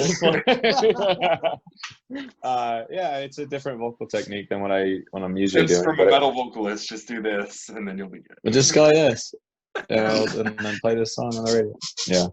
It's hard. Sometimes I don't always hit it, but when you do, it's good.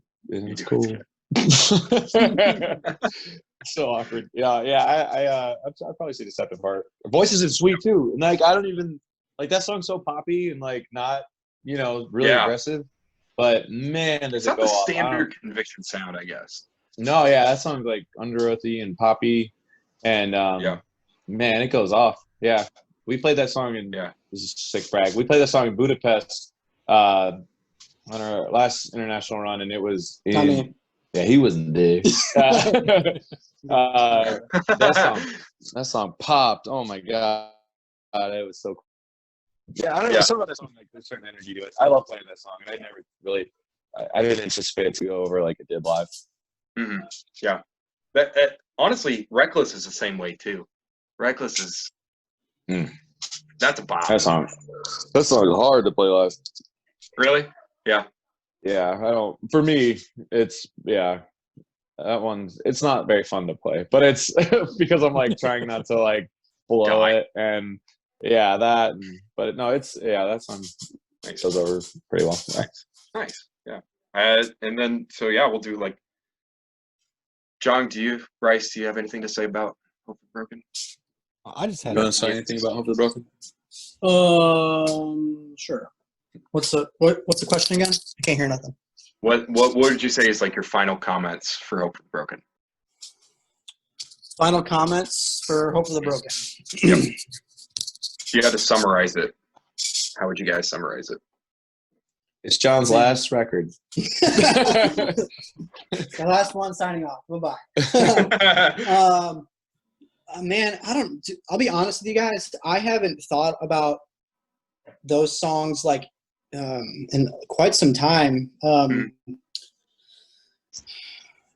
But like I said, you guys have to be going down memory lane right now. I will say that album was meant to be exactly what we called it to be. Yeah. The Hope for the Broken People. Like, you know, when we were writing it, we were all kind of going through our own little pockets of our life that made us feel like down on ourselves, feel broken in different aspects. I mean, for me, it was the death of a family member. For Mike, it was like the breakup situation he went through. You know, we all had like different aspects of our lives that we were going through. And it was one of those moments that we had as a band together that we were like, you know, this is all relatable in so many ways to so many people that listen to us. We need to put these into songs that can truly describe the way that we're feeling so other people don't feel alone, so that way we can, you know, put that beacon of hope out there to our audiences and to anybody who discovers us, or, you know, everything along those lines. So I guess final comments would be that I don't know, like it did what it was supposed to do. It did what it was supposed to do. That's awesome. Exactly. And you know, even though it may not have gotten the traction that we had like wanted exactly, it did what we needed it to do. Made it to do, yeah. Yep. Yeah. We put our message out there, and I can go to bed at night knowing I did everything I could to be transparent with our audience. Right. Right.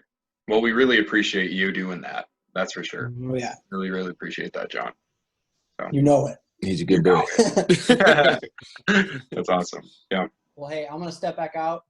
Okay. Super nice chatting with you guys. Thank you for talking with us. That was awesome. That was a very pleasant surprise, honestly. Cameo. It was a cameo. Great surprise, actually. Yeah. So thank you guys. Nice chatting with you. Thank you. I'm going to hand to this guy here. Here you go, Scott. Cool. Thanks, John. Yeah, so moving into Hurricane now. Well, hang on. I had just one I'm just last. saying. Yeah, I know. I try to ask it. I also have a comment on this for once. Oh, surprising, Bryce. My just quick question is, what's the story behind the cover art? Yeah. So usually what we would do for all of our records, there's this like, you see like a girl like on the front of I Am Nothing, and then you see a girl on Hope for the Broken, and then the back of her on I Will Become. It's like a spirit that follows the band. It's kind of in that same vein, but this is a male figure, and he's cloaked, right? So it was basically just it's meant to be interpretive. Obviously, like there's a cloaked figure hiding something, you know, and you masking something.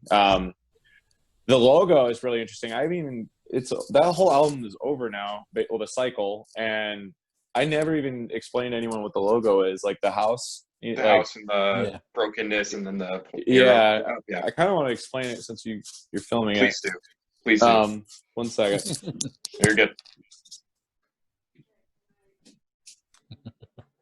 Hey guys, how are you doing? This How is are so you cool. doing? Yeah, This is great. I know it's great. Oh, I had another cool mail thing. This is sweet. It's a little it's a ghost face print.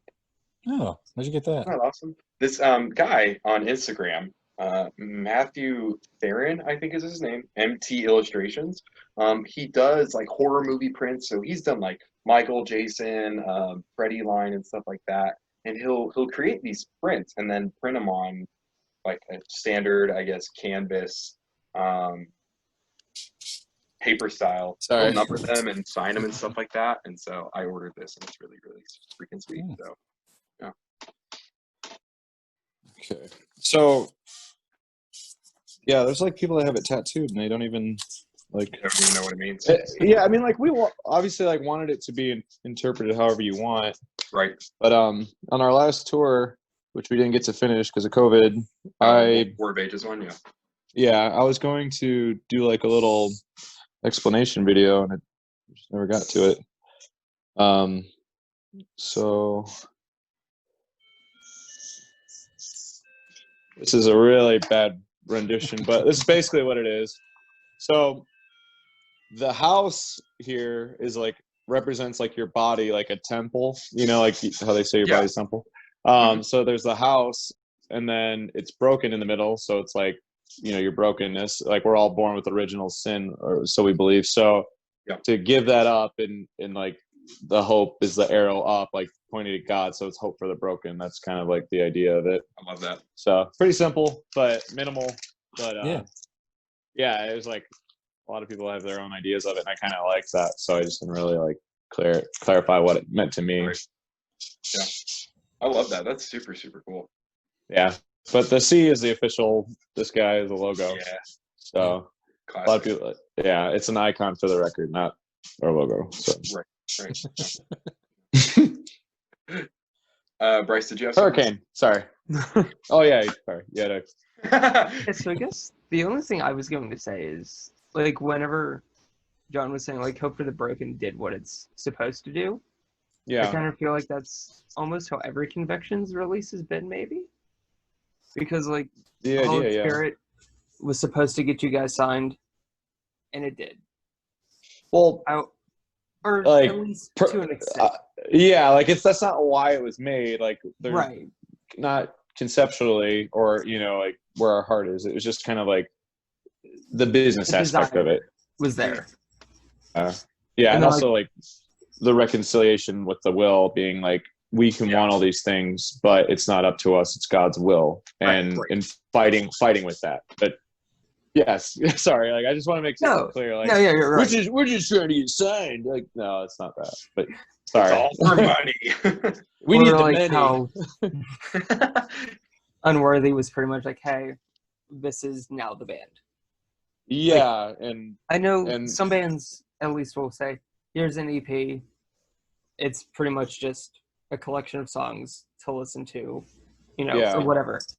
But I feel like there's actually not a business perspective behind everything, but like kind of like a stepping stone for each band or for Convictions. Like, hey, we're putting this out to maybe try accomplish this goal, but not necessarily do that. Yeah, and I definitely like stand by like people need to set goals, and you know, obviously not everything needs to be necessarily like monetary, you know, like minded, but yeah, like with Unworthy, it was like an introduction, but also stepping into the role as a Christian man, you know, and saying that I am unworthy before God, you know, to be reminded of it. Yes, I am, because you know Jesus was you know, crucified for our salvation, yes, but it's also like a reminder, so it became a mission statement of the band in a way too. So just kind of like finding our identity and stepping into that role, and making it an introduction, a new introduction. And I Am Nothing is also like that title is also like we're playing off of that, what I will become. So it's like I'm nothing and then I will become, you know, so it's everything and finds a way back. Yeah, we try and make an arc out of almost every release. Love that. It definitely has that cohesive feel to it, which is cool. Mm-hmm. It's ideal, yes. With this new material, which you're mentioning, like Hurricane, it's a new take. So like there's I Will Become, which is mostly internal, and then Hope for the Broken, which is a lot of external. The new material is going to take on a whole new like perspective, which I'm excited about. Yeah. Hurricane, jeez. Could you have made it heavier? Yeah.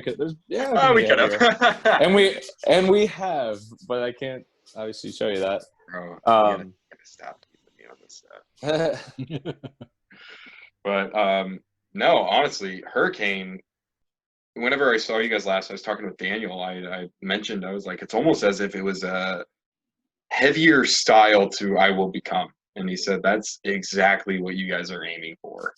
You're right on the right track, because Daniel, we know Daniel because he was a big fan of our band. Like he would come out to the shows in Arizona just as a fan, and he would do photography for us, and he eventually even did a short tour with us as a photographer. Daniel one thing that is so valuable to Daniel is he understands the DNA of Convictions, like where we come from, the roots of what we are, and he's not going to let us forget that or stray from it too far in a way. So what you said, it's almost like a callback, but in a step forward at the same time. That's what we're going for. Like Daniel understands that, and so keeping him in the fold now, it's really cool, because it's almost like, I don't want to say fan, but it's like we have a fan in our band who understands what we are almost more than we do at times. So it's like now he's able outside to perspective almost. Yeah, but it's like he's like the Star Wars fan that knows that you're supposed to have like this in this movie, and if you don't, then it's not Star Wars. Like it's kind of like that, like with our band, like he knows what Convictions it is, so he needs to make sure. So he's keeping that alive, and it's like that's the best fit, Right. It's really very cool. Yeah, and honestly, like you guys brought in so many, I think, fresh ideas with that song too. Just with and how you guys opened it, even you pulling out the gutturals that you pulled out and stuff like that, and even the melodic breaks in it too. Yeah, I gotta give a lot of credit to our producer Andrew Wade. He's amazing. Yeah, true genius. Like, I'm not saying I sound pretentious or like a band dude, but like, dude's insane. This dude's insane. Yeah, he's really like giving us a new, fresh, modern take on what we've always tried to do, and it's really exciting. Yeah, it is. It definitely is. So I guess one question that I do have for Hurricane, obviously, is lyrically the entire song sounds like it's like a cry out to God. But then I hear the line, "Mother, I miss you." If you don't mind me asking, where does that particular line come from? So with our new with the new material, with the new material, I'm doing interviews with people. It's not from me. It's me interviewing. I'm interviewing people with different stories. So it's like a collection of different stories is what this new material is going to be. So I interviewed a good friend of ours who had filled in for us on a tour. His mom passed away, and from her passing, our friend was abusing pills and escaping, reality. And so there's like medicate away this agony. It's literally like he's medicating. So there's literal, like we'll use literal terms in that. So like mother, I miss you. It's him calling out to his mom, like he's missing his mom. And obviously like we bury it in metaphors and stuff, like I rest on the ocean floor waiting, like, cause it's all the whole battle that he was facing was like a hurricane is what we like to use for that. Exactly. Yeah. No, that's awesome. Yeah. Daniel's been such a great addition to the band. Oh man, y'all don't even know this dude. Like, I know. I only know like half of it, and that's literally just shows and seeing him afterwards. he's so good. It's intimidating. He's very good, but yeah, it's not intimidating because he's in my band. So it's like, yeah, like, oh, we're gonna be fine. yeah. No, that's awesome. That's really awesome. Yeah, I'm super stoked to hear the new material that you guys are.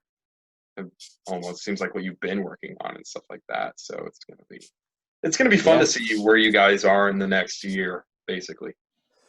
Me too. Hopefully, it's not at home. Honestly, yeah. Right. Yeah, for sure. Yeah.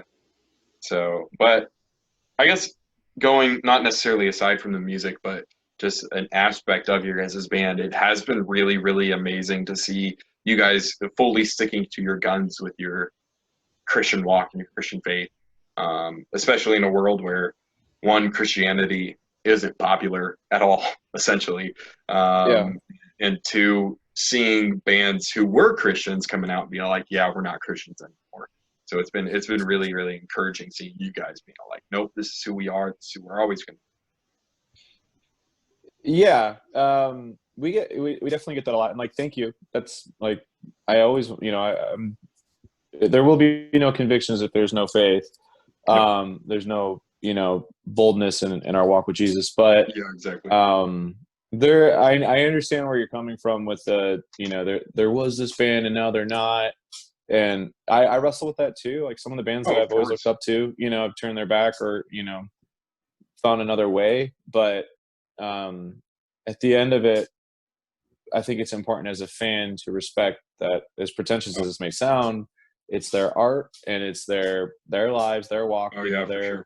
So, you gotta respect that. And a lot of those bands, like I still love dearly, and I understand that it is their art, and it wouldn't be true art if it wasn't transparent and real absolutely. to them.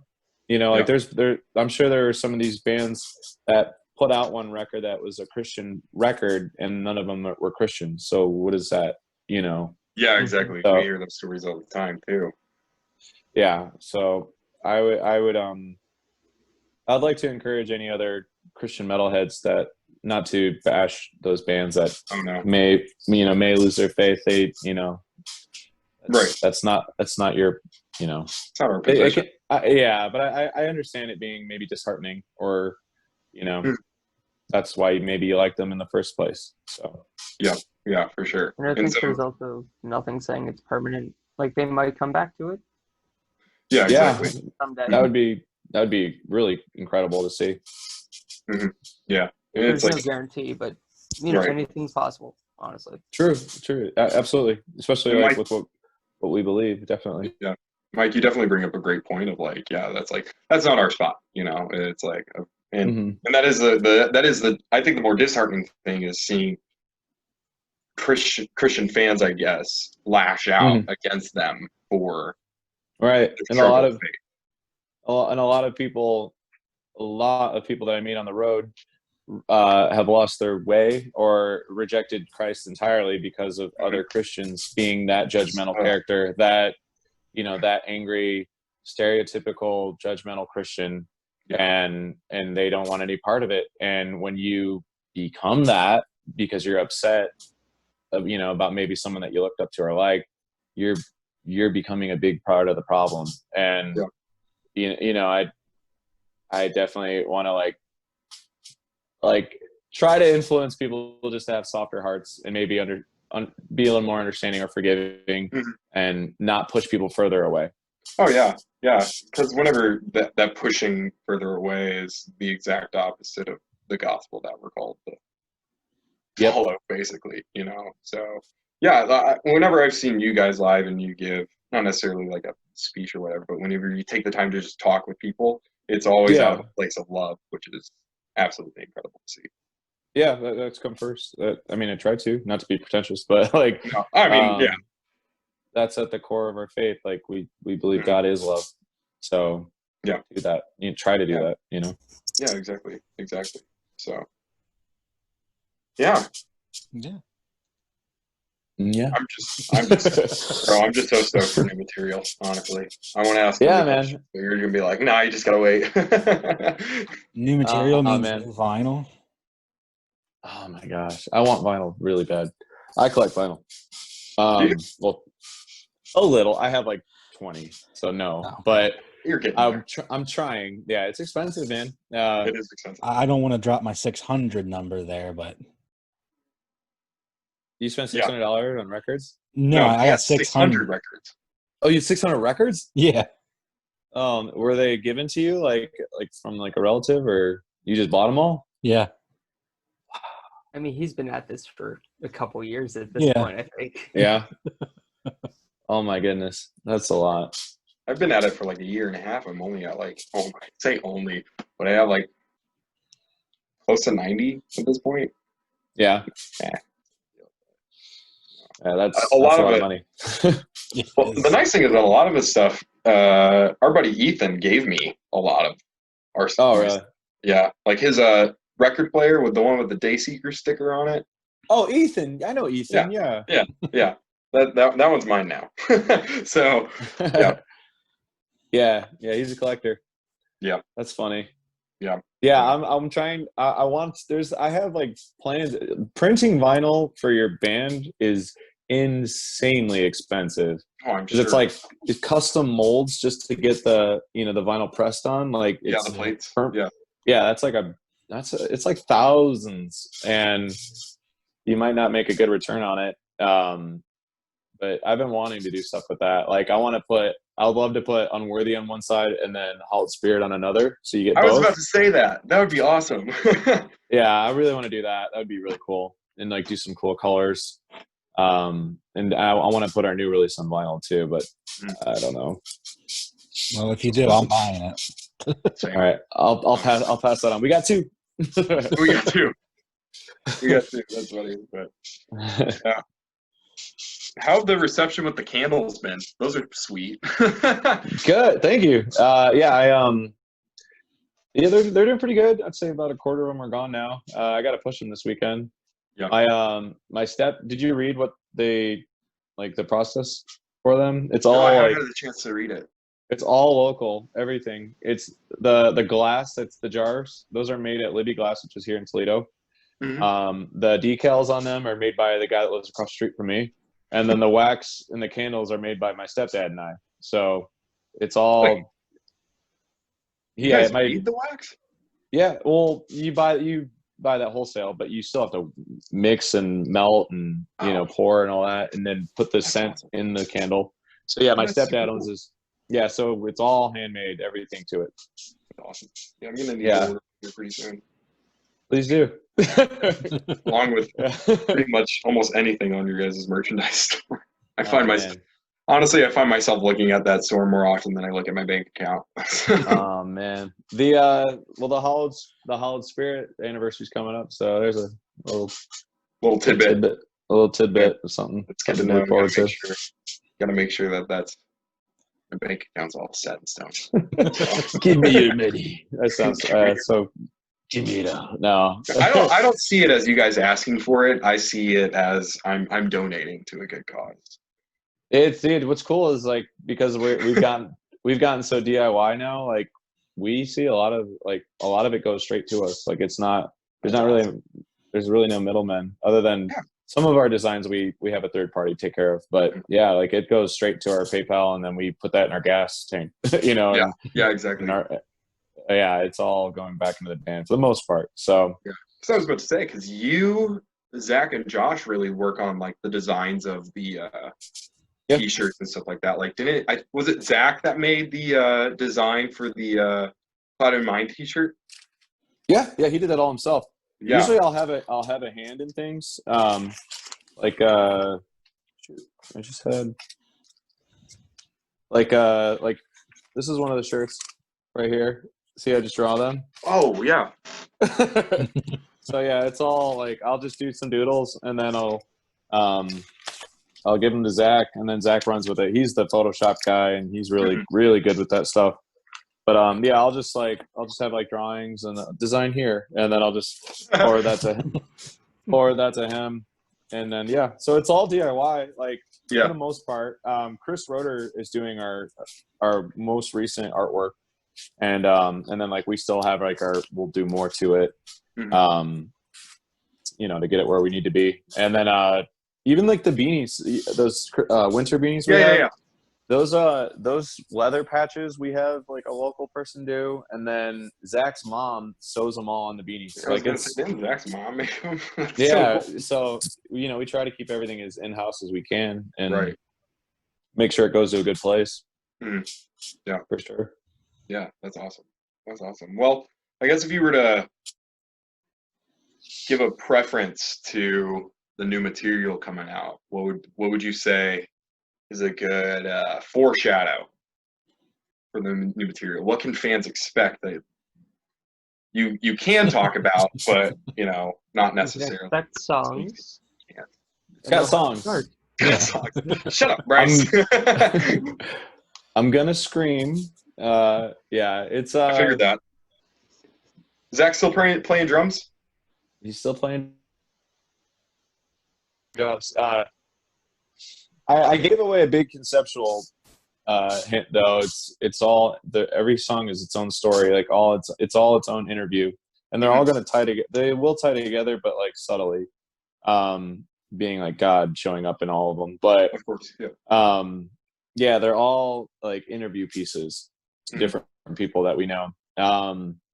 That's a huge bit of information that I haven't really publicly put out. Yeah, it's crazy, man. We recorded with Andrew Wade. I can tell you that Attila's frontman was in the studio and heard it and said, "This blank is crazy." So allegedly, that's what I heard through the grapevine. So if people in Attila think it's crazy, then it's going to be crazy. Then it's going to be nuts, because we all know that Attila writes some pretty nutty music. Do you think we'd ever be able to hear a fast scream rap from a high scream rap from you, Mike? Or I can scream a lot faster now. There we go. I've been honing my craft. Yeah, I do a lot of new techniques, and I've learned some sense, so I can definitely scream faster now if I wanted. But there's some really heavy parts. There's some hardcore influences. It sounds really mean in some places. It's pretty in others. I can't. The guitar stuff is insane. Josh sounds like he has like laser beams shooting out of his guitars at some part. It's pretty cool. Does at this point. No. you haven't heard this. No. Dude, I'm so honestly, I know I've said it countless times, but I'm excited for it. No, I really appreciate it, man. You definitely keep us motivated, like people like you. Thank you. Thanks, guys. That's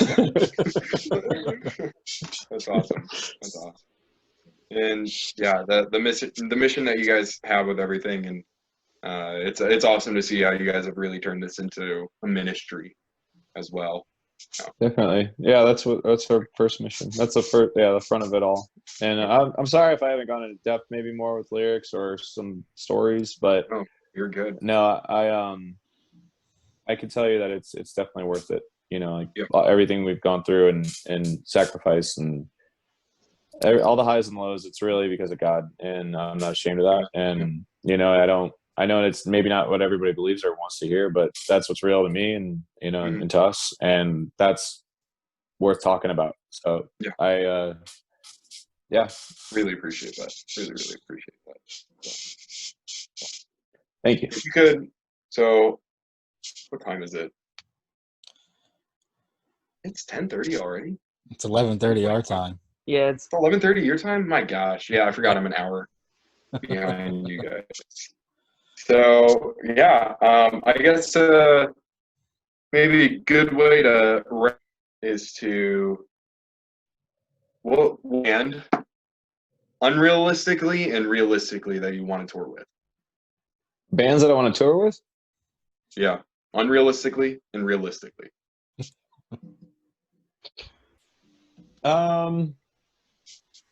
Realistically would be like Silent Planet, August Burns Red. We're friends with Silent Planet, and then I've been in touch with Heart Support, who's run by Jake, and I've emailed Jake before, like we've talked a little bit back and forth through email. So that would be really cool. I love that band. I just put out I did a vocal cover of one of their songs. The Defender. Vocal cover, which is awesome. Thank you. So that would be really cool. Unrealistic, Slipknot. That is I knew you were going to say Slipknot. I knew you were going to say Slipknot. The holy grail of touring. Oh my goodness. Heavy metal, basically. I love that band. Yeah. I remember, I think you came out a couple times whenever I've seen you wearing Slipknot shirts. I'm like, that's classic. Yeah, buddy. That's classic. And I know there's some angry Christians, and that's fine with me. I don't care. You listen to Slipknot? I do, and Iowa's amazing. Oh, that's the best. You see, you're preaching the gospel already. The metal gospel. The metal gospel. That's awesome. Well, won't keep you, keep the three of you much longer, just because it's 11:30 your time. I'm sure you guys are tired. Yeah, we're just 10:30. Gonna finish my cold wings and hang out. Nice. Well.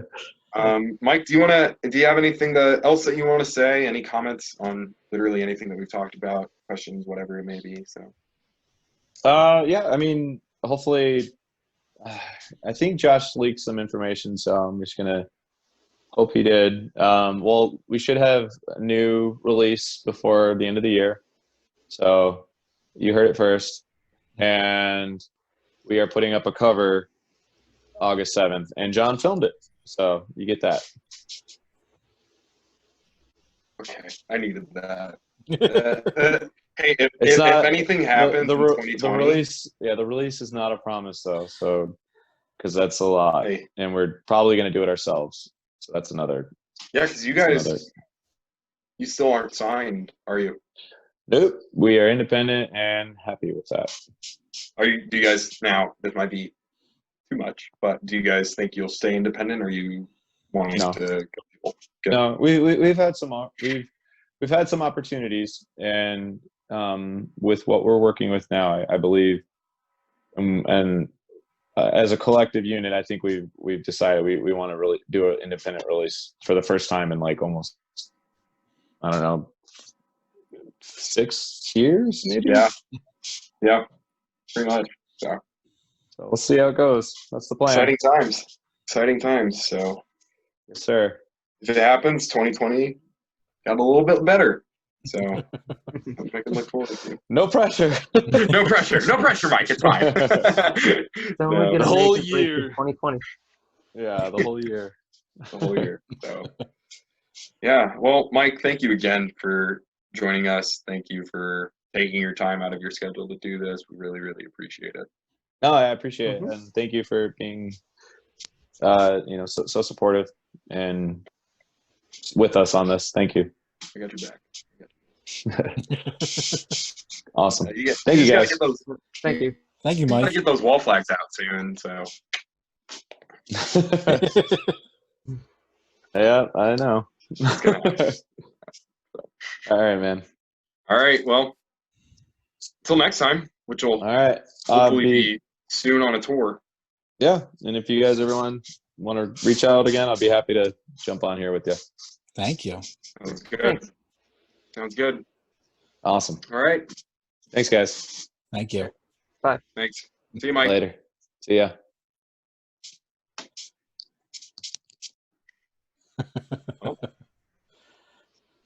Stop recording? Yeah.